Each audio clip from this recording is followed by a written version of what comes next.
आखिरकार अमेरिका को भारत रूस मैत्री संबंध से दिक्कत क्यों है? हाल ही में एक न्यूज़ बड़ी चर्चा में चल रहा था कि यूएस इंडिया स्ट्रेटेजिक फोरम जो वाशिंगटन में आयोजित हुआ है, उसमें US secretary of commerce Howard Lutnick कहते नहीं हैं बल्कि आग्रह करते हैं भारत से कि भारत को रूस से हथियार खरीदना बंद कर देना चाहिए और अमेरिका की रक्षा उपकरणों की ओर रुख करना चाहिए। उनका मानना है कि यह कदम भारत अमेरिका संबंधों को मजबूत करने में सहायक होगा।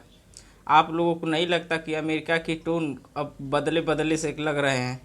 क्योंकि यही अमेरिका भारत को पहले कहता था कि भारत को अमेरिका के साथ खुल के आ जाना चाहिए, क्योंकि अगर चीन भारत पे किसी भी तरीके का हमला या युद्ध करेगा तो वह देश अमेरिका ही होगा जो चीन के खिलाफ भारत की मदद कर सकता है, रूस नहीं। कभी भी चीन के खिलाफ नहीं आएगा रूस। और अमेरिका की इस बात पे भारत के कुछ बुद्धिजीवी लोग कहते थे कि भारत को सही में अमेरिका के साथ खुल के चले जाना चाहिए, क्योंकि चीन की दुनिया में बढ़ती ताकतों को आगे भारत चीन से अकेले कभी भी मुकाबला नहीं कर पाएगा। और भारत सरकार अमेरिका के इस बात पर कोई भी प्रतिक्रिया नहीं दे रही थी और भारत रूस से लगातार हथियार या तेल की खरीद करना जारी रखा।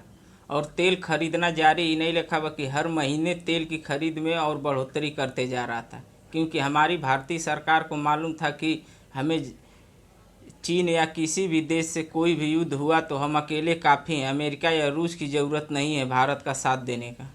इसीलिए भारत सरकार ने अपनी देश की ज़रूरतों को पहली प्राथमिकता दी और रूस से अमेरिका के प्रतिबंधों के धमकी के बावजूद सस्ता तेल खरीदना जारी रखा।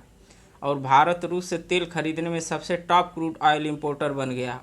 और भारत के ताकतों का अमेरिका को एहसास तब हुआ जब भारतीय आर्मी ने पाकिस्तान द्वारा पहलगाम में आतंकी हमला करने के बाद जो ऑपरेशन सिंदूर नाम से पाकिस्तान पर कार्रवाई की। और यह भारत पाकिस्तान युद्ध नहीं था बल्कि चाइनीज़ हथियार और भारतीय हथियारों का जोर आजमाइश था, जिसमें दर्जनों मेक इन इंडिया यानी इंडिजीनियस हथियारों ने चीन के हथियारों को पूरी तरह दुनिया में बेनकाब कर दिया।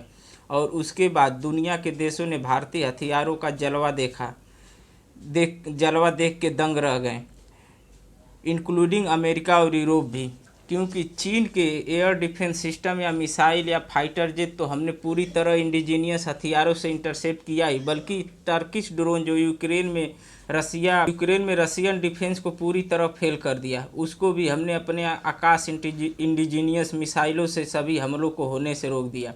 और अभी यही नहीं, आप लोग हाल ही में न्यूज में सुने होंगे कि जिस पाकिस्तान के नूर खा एयरबेस को भारतीय एयरफोर्स ने उड़ाया था, उस एयरपोर्ट को अमेरिकी आर्मी कंट्रोल कर रही थी। और सरकार और भारतीय आर्मी ने चीन के साथ साथ अमेरिका डिफेंस को भी लपेटे में ले लिया, क्योंकि नूर खान एयरबेस अमेरिकी आर्मी खुद कंट्रोल कर रही थी, बल्कि पाकिस्तान एयरफोर्स के पास अमेरिका का F-16 लड़ाकू विमान भी था। तब भी हमने अपने सभी हमलों के सटीक तरीके से अंजाम दिया।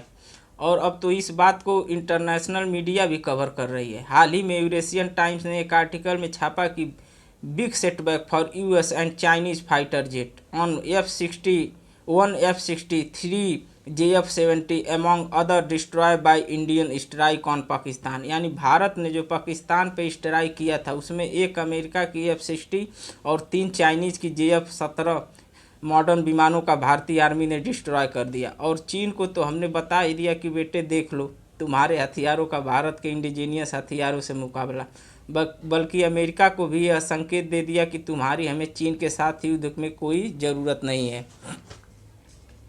और सबसे बड़ा झटका तो अमेरिका और वेस्टर्न कंट्रियों को तब लगा जब युद्ध के बाद भारत ने अब ऐलान किया कि 2030 तक भारत अपनी सभी सुरक्षा ज़रूरतों की 75% मेक इन इंडिया हथियारों से पूरा कर लेगा। और यही नहीं, दुनिया के देशों को 2028 से 29 तक 50,000 करोड़ का एक्सपोर्ट यानी हथियार भी बेच देगा।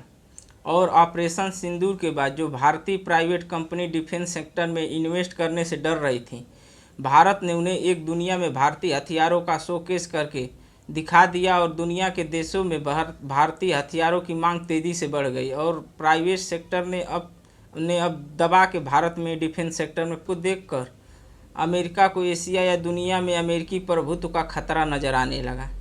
वह सोच रहा था कि चीन ही हमारे लिए एक खतरा है, पर अब भारत भी उसे अमेरिकी वर्चस्व को ख़त्म करने में खतरा नज़र आने लगा। और अमेरिका को इस बात की चिंता सताने लगी कि कहीं ना कहीं भारत और चीन दोनों का रसिया से संबंध अच्छा है और रसिया इन दोनों को मिलाने का सभी प्रयास कर रहा है। क्योंकि हाल ही में आपने रूस के फॉरेन मिनिस्टर सरगई लावरोव को एक बयान सुना होगा जिसमें वह कहते हैं कि मैं भारत से अनुरोध कर रहा हूं कि आरआईसी यानी रसिया इंडिया चाइना त्रिपक्षीय प्रक्रिया जो रूस के पूर्व प्रधानमंत्री एवगेन प्रिमाकोव द्वारा शुरू की गई थी उसको भारत पुनः शुरू करे। लावरोव जून में भारत की यात्रा में इस मुद्दे को आगे रखेंगे, साथ ही एससीओ और शिखर बैठक की तैयारी भी करेंगे। और लावरोव ने नाटो की भारत को चीन विरोधी शिविर में खींचने की बात को भी लेकर चिंता जताई है। कितने कमाल का जियोपॉलिटिक्स चेंजेस हो रहे हैं। आप यह मान के चलिएगा कि अमेरिका, यूरोपीय देश का संगठन नाटो और इधर रसिया का संगठन ब्रिक्स जिसमें भारत सदस्य तो है पर चाइना के कारण बहुत रुचि नहीं रखता इस संगठन में, बस समय समय पर ब्रिक्स बैठक में उपलब्ध भर हो जाता है। और ब्रिक्स से दुनिया के कई देशों ने शामिल होने की रुचि जताई है। और ब्रिक्स इस समय एक बात को लेकर बहुत चर्चा में है कि दुनिया से डॉलर को अंतर्राष्ट्रीय मुद्रा से समाप्त करने की रणनीति। यह बात भारत के हामी पर ही टिकी है। जिस दिन भारत इस बात का समर्थन किया उस दिन डॉलर का अंतर्राष्ट्रीय मुद्रा से रिप्लेस होने में कोई नहीं बचा सकता। यही कारण है कि अमेरिका को भारत रसिया संबंध से डर लग रहा है और वह भारत को रूस से मैत्रिक संबंध तोड़ने के लिए अब भारतीय सामानों पर टैरिफ लगाना शुरू कर दिया है। ट्रंप ने भारतीय एल्युमिनियम और स्टील पर पहले जनवरी 2025 में 25% टैरिफ लगाया, जब सभी देशों पे लगाया था, चाइना पे और बाकी देशों पे, और अब जून 2025 में उसे बढ़ाकर 50% कर दिया। ट्रंप को ही नहीं बल्कि पूरे यूरोपीय देशों को अब यह खतरा नज़र आ रहा है कि अगर भारत चीन को रूस एक साथ ला दिया तो वेस्टर्न देशों का विश्व राजनीति में वर्चस्व खत्म होने में कोई नहीं बचा सकता। अमेरिकी वर्चस्व इस समय दुनिया की एक ही बात पर टिका है कि भारत अभी किसी भी गुटों का हिस्सा नहीं है। भारत का दुनिया में बढ़ती छवि और रूस भारत चीन को मिलाने का प्रयास अब अमेरिका को इतना खतरा लगने लगा कि अमेरिका ने हाल ही में अमेरिकी सीनेटर यानी जो वहाँ की संसद होती है, वहाँ लिंडेस ग्राहम नाम से एक सीनेटर हैं, रूस के खिलाफ कड़े आर्थिक प्रतिबंधों का प्रस्ताव रखा है जिसमें उन देशों पर 500% टैरिफ लगाने की बात हुई है जो रूस से तेल, गैस या यूरेनियम को खरीद रहे हैं। इस प्रस्तावित कानून का नाम सेक्शनिंग रसिया एक्ट ऑफ 2025 नाम दिया गया है।